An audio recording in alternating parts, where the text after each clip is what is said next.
Hey everyone, and thanks for joining the IMC Technology Masterclass. My name's Michael, and I'm a software engineer here at IMC. And I'm Ellie, and I'm the Campus Recruitment Team Lead. Today, we'll be taking you through an overview of technology at IMC. Technology powers our trading strategies, it fuels our decision making, and keeps us ahead of the curve in the world of trading. During this masterclass, you'll hear from different traders and engineers across IMC who'll share more on their roles, the projects they've worked on, and the technologies that they work with. Before we dive into the tech stuff though, let's start with a quick primer on market making, as it's the core of what we do at IMC. Hi, my name is Mark, and I'm a trader here at IMC. IMC is one of the leading financial market makers in the world. What that means is we're always willing to buy and sell any asset to the market to provide liquidity. This sees IMC continuously sending bids, which is the price we're willing to buy for, and offers, which is the price we're willing to sell for, to the market. IMC aims to continuously capture the difference between these two prices so that we're buying for less than we're selling for. At any point in time, someone in the market can either join behind us in the queue, or they can jump in front of us by placing a higher bid or a lower offer. Another option they have is to just trade against us. Because financial markets can be very competitive, and market makers generally want to be first in line to trade, this difference in prices can become very narrow. As a result of this, IMC aims to trade as many products in as many different markets as we can, so we can capture these small price differences at scale. In APAC alone, we trade on exchanges in Hong Kong, Japan, Singapore, and Korea.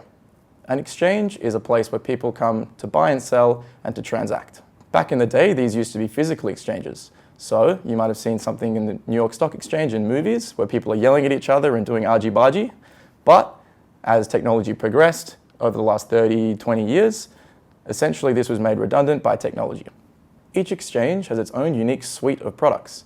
Just to name a few, these might be stocks, futures, options, ETFs, bonds, and each of these products can be quite complicated and require sophisticated pricing models.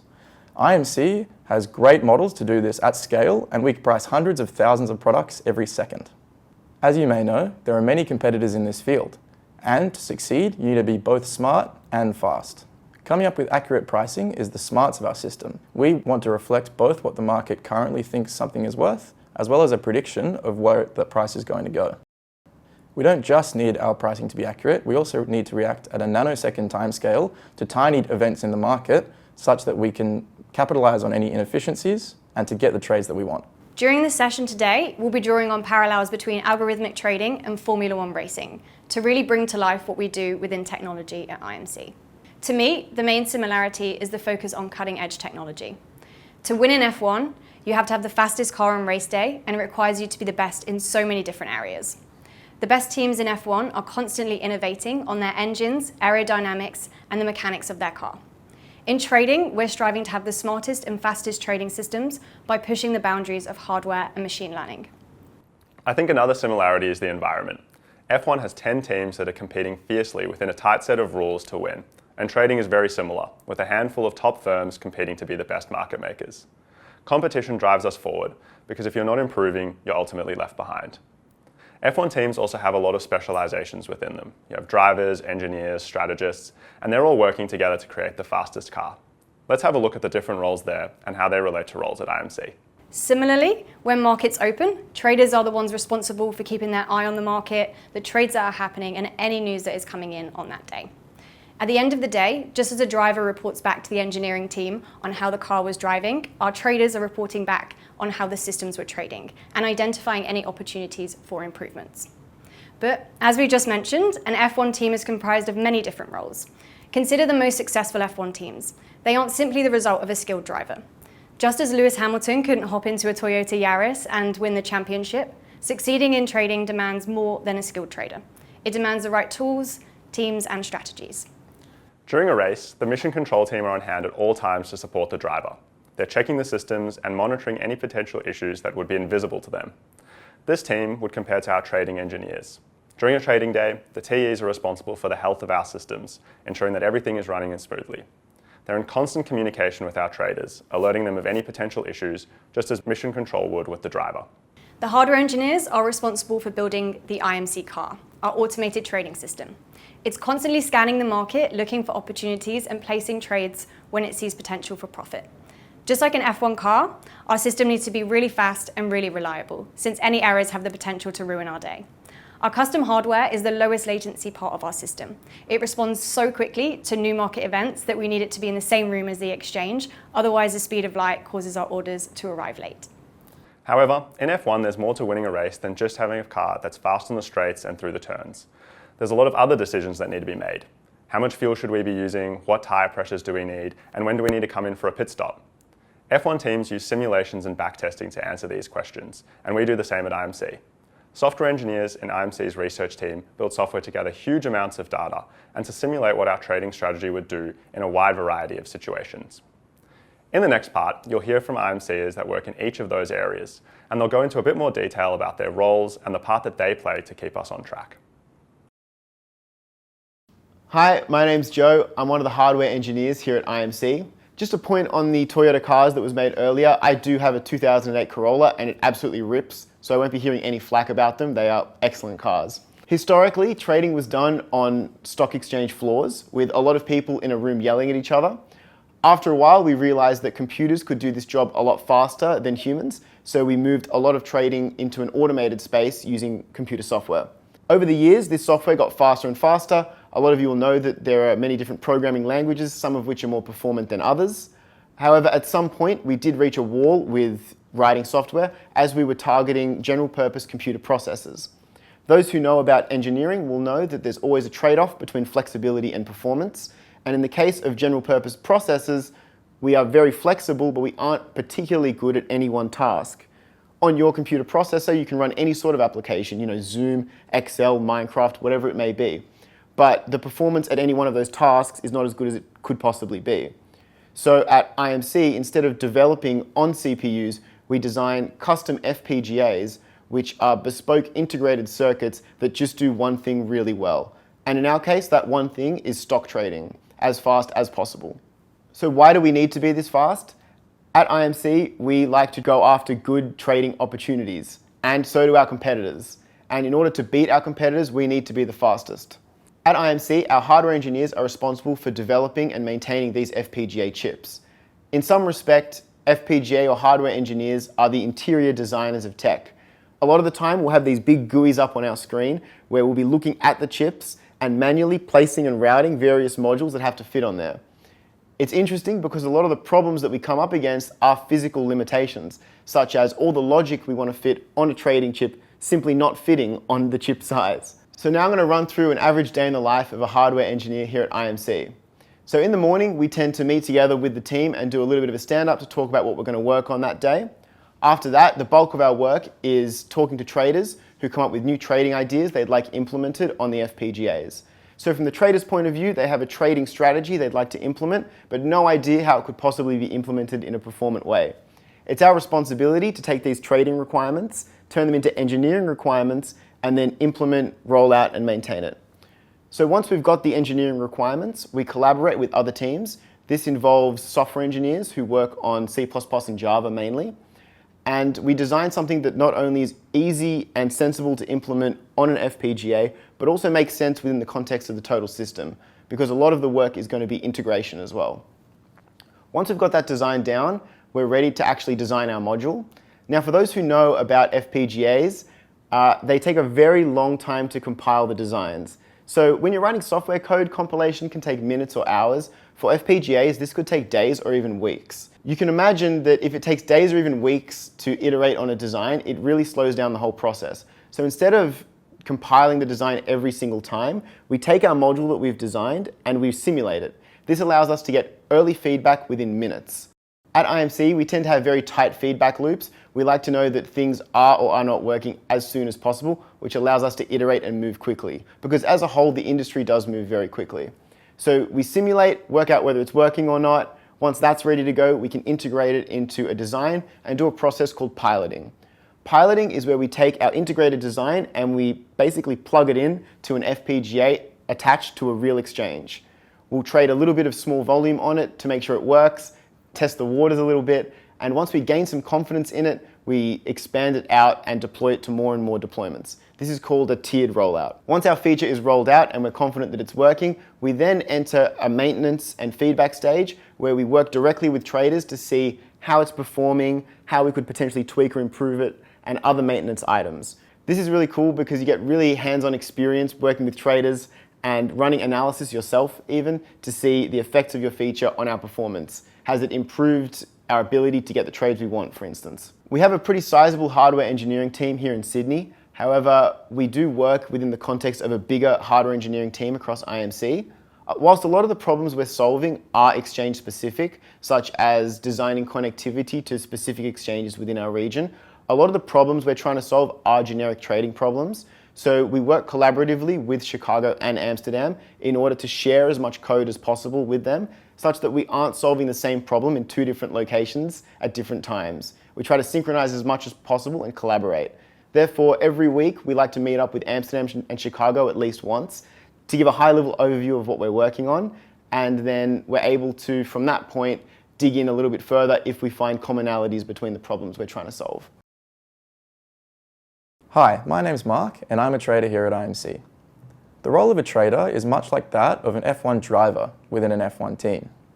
The systems that our engineers build are generally pretty much autonomous, but just as an F1 team needs a driver in the car to control and to steer, IMC needs traders in the loop to monitor trading, watch the market, and to make any manual adjustments that we need. Traders are the closest to the action, so we notice areas of the car that might need improvement. For example, we might notice that we've lost competitiveness on a particular corner, and we want to understand why.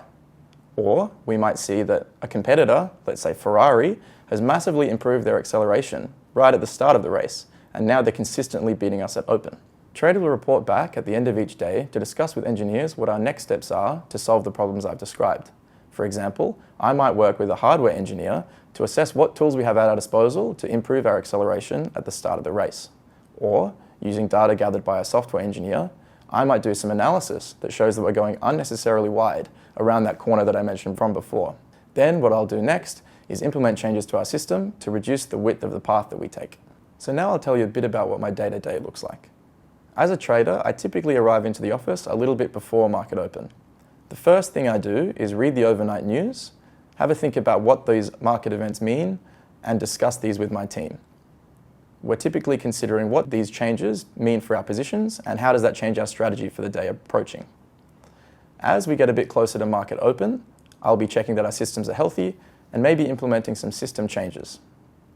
Market open is a super busy time for traders as there's lots of price movement and stocks can be doing really extreme things. So, in this period, I'm very intently watching the market, making sure our systems are healthy, and making manual decisions to change our trading. After market open, if things calm down, which they typically do, I spend a lot of my time doing data analysis in programming tools like Python. So what I'm trying to do here is to cut out some of the bad trades that we're doing and to implement new good ones.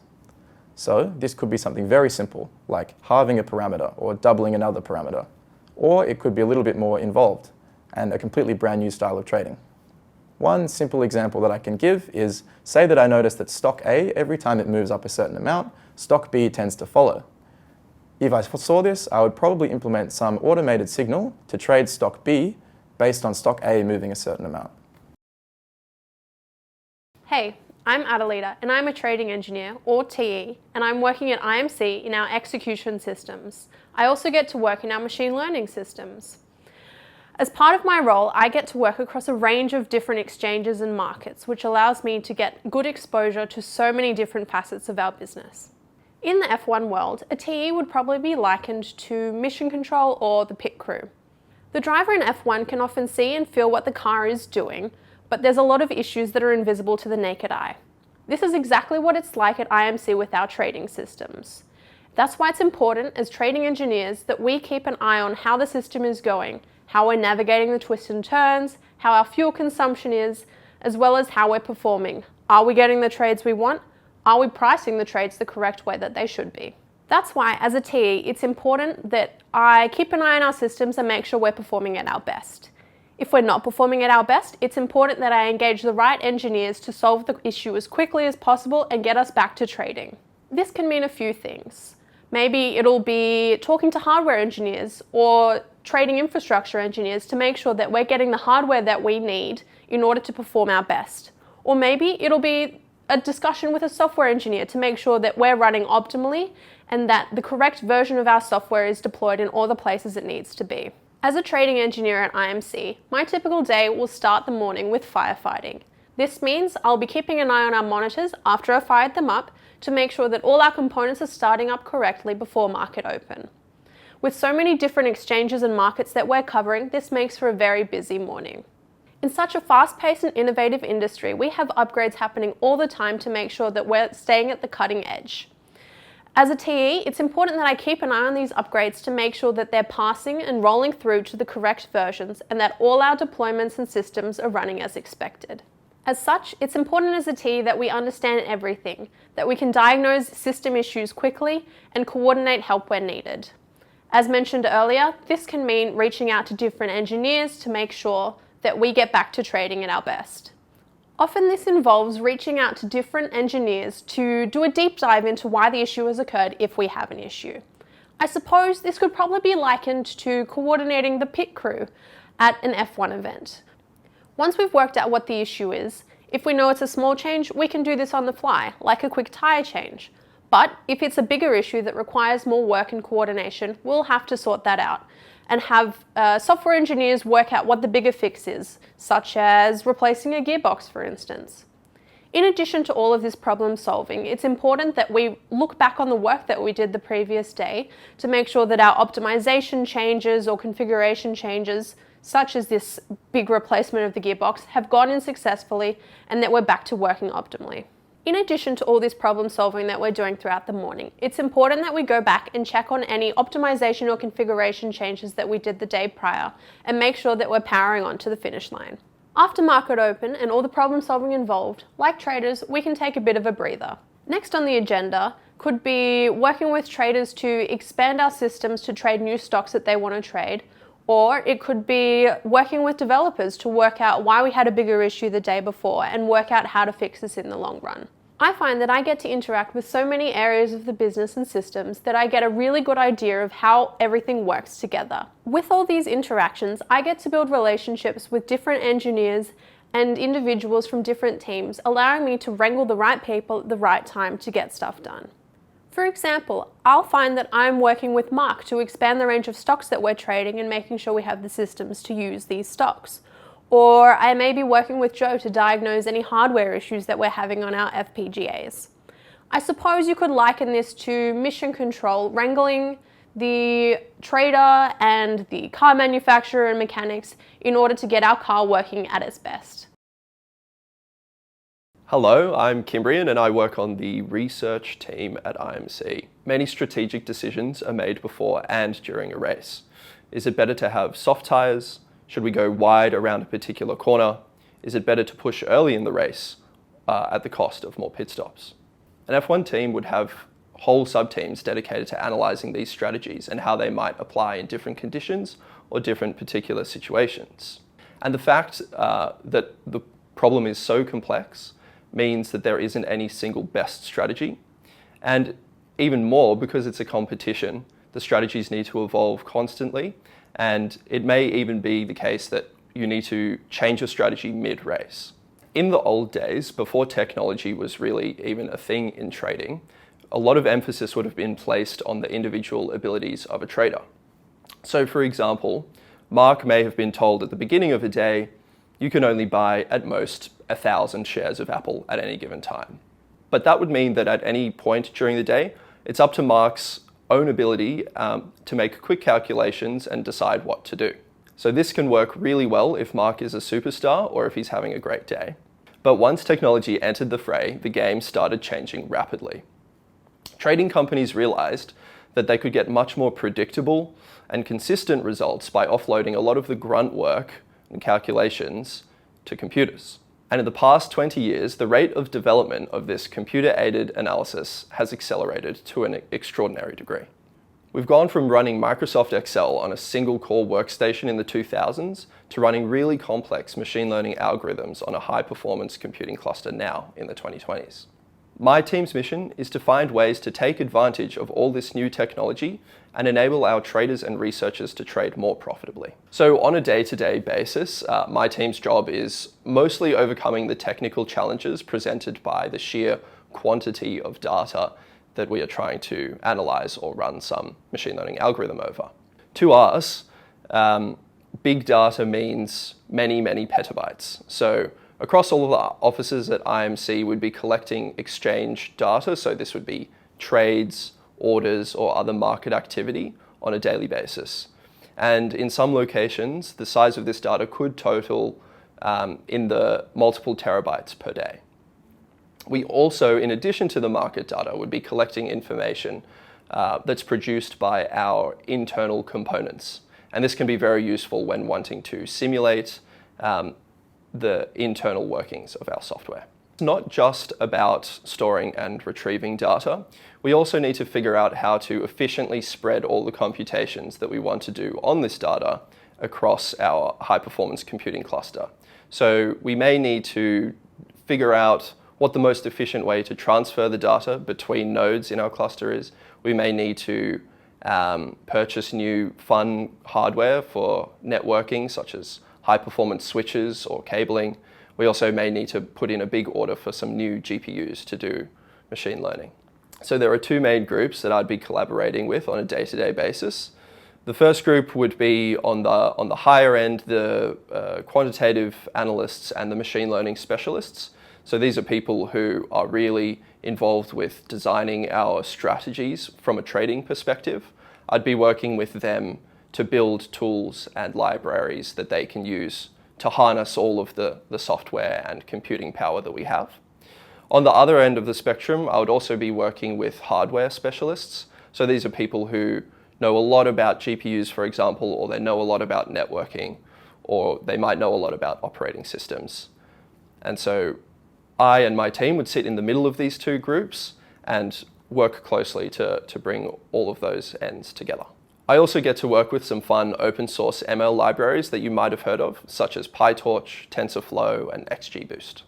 So let's say that, for example, a handful of machine learning specialists come to me and they say, I'd like to run a simulation with 2,000 stocks over 10 years worth of data. And let's say that the input data totals approximately 5 petabytes in size. It'll be the job of me and my team to then figure out what the best way is to create these data sets. How are we going to feed them into the machine learning algorithm? Are there any modifications that we need to make to our current software that would enable this? We obviously have quite high standards here, and so our machine learning specialists might ask that this can all be done within a few days or a week, and so that's the kind of timeframes that we're working in. So in the course of running this simulation, we may find that we need to write our own job distribution engine so that our many researchers can juggle the resources that we have in our cluster effectively and all work efficiently at the same time. We may also need to talk with our hardware specialists and purchase some specialist equipment that is designed for a particular new machine learning algorithm. We may find ourselves needing to purchase new GPUs, for example. And once the analysis is then underway, it's back into the hands of our researchers, and hopefully within a week or a weekend, we'd come back with a brand new strategy that we can then go live into production with. Okay, so now that you've heard from the IMC team on their roles and day-to-day responsibilities, we're going to bring this to life with an example of a project that we've worked on. F1 teams race on a number of different tracks, each offering their own unique challenges that the teams can't control but have to deal with. For example, one track may require a car to navigate more tight corners, whereas others may test the car's ability to handle different surfaces, elevations, or declines. In a similar way, each exchange has its own set of products like different stocks, ETFs, or options, and its own set of rules and regulations. A common scenario at IMC is getting ready to trade a new set of stocks on a new exchange. For example, let's imagine that a new exchange is starting up in Australia and it's listing 100 stocks we've never traded before. A project like this would involve people collaborating closely from both trading and technology to make sure that we're competitive from day one. We need to handle both connecting to the exchange and coming up with trading strategies that are profitable for each stock. Let's hear from our IMCers about what they have to do in preparation and on race day. So from the perspective of a hardware engineer, trading on a new exchange is like racing on a new track in Formula One. The FPGA is responsible for connecting to the exchange and communicating in the protocol that the exchange dictates. This differs between exchanges. Therefore, when we plug into a new exchange, we often have to write a whole new set of hardware that can communicate the new language that this exchange speaks. When a new exchange is going live, we are often given pre-testing dates before the live date so that we can plug in our hardware and make sure our systems are working. This is pretty similar to the Formula One pre-season testing, where basically you can see how everything's running and make sure it all works. From the perspective of the hardware engineering team, it's really important that our FPGAs are working at this date because we provide connectivity to the exchange. Without the FPGA working, we're unable to test the rest of our stack. Each protocol and exchange has its own nuances, which allow us to innovate in different ways depending on what this protocol looks like. A pretty classic example is that some exchanges will stop you from sending more than a certain number of orders every second. So let's say we're only allowed to send 1,000 orders a second, and we see 1,000 opportunities with a 1-cent profit. If we were to send an order on all of those, there might be an opportunity right behind it with a $100 profit, and we'd miss out on that one. So you can imagine that depending on these nuances, we have to embed different strategy and trading logic in the FPGA. Furthermore, each exchange is a different physical location. At the speeds we're talking about in high-frequency trading, we don't have the luxury of being able to communicate over a big network. Those who've played video games online will know that if you're connecting to a European or US server from Sydney, you're looking at hundreds of milliseconds of delay. We can't afford that latency. So what we do is we co-locate physically our hardware in the same data centers as the exchanges and plug them in directly. For a trader, new exchanges and new products are super exciting because it means new market dynamics and new ways to make money. Before we start trading on a new exchange, traders will do a variety of research and extensive research into the market dynamics and trading patterns to try and understand what kind of strategy is going to make money.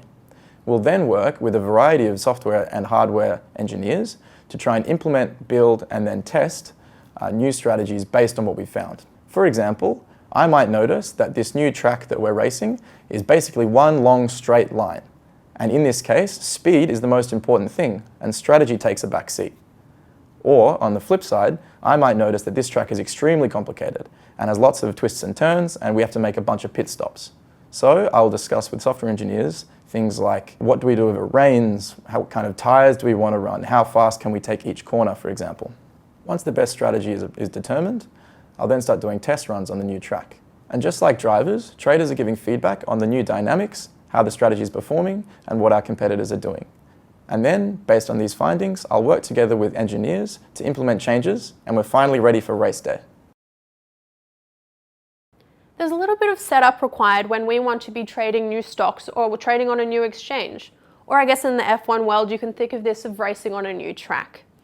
After the software and hardware engineers have done all the work required to make sure that we can trade on this new exchange or with these new stocks, it's important as TE that we make sure that we have the systems to do this and that these systems are looking in the right places for the right things. This can include making sure that we're getting the right data from the exchange, making sure that we're keeping track of what we're trading and how much we're trading, and also making sure that our monitoring is looking for the components and that those components have actually been created.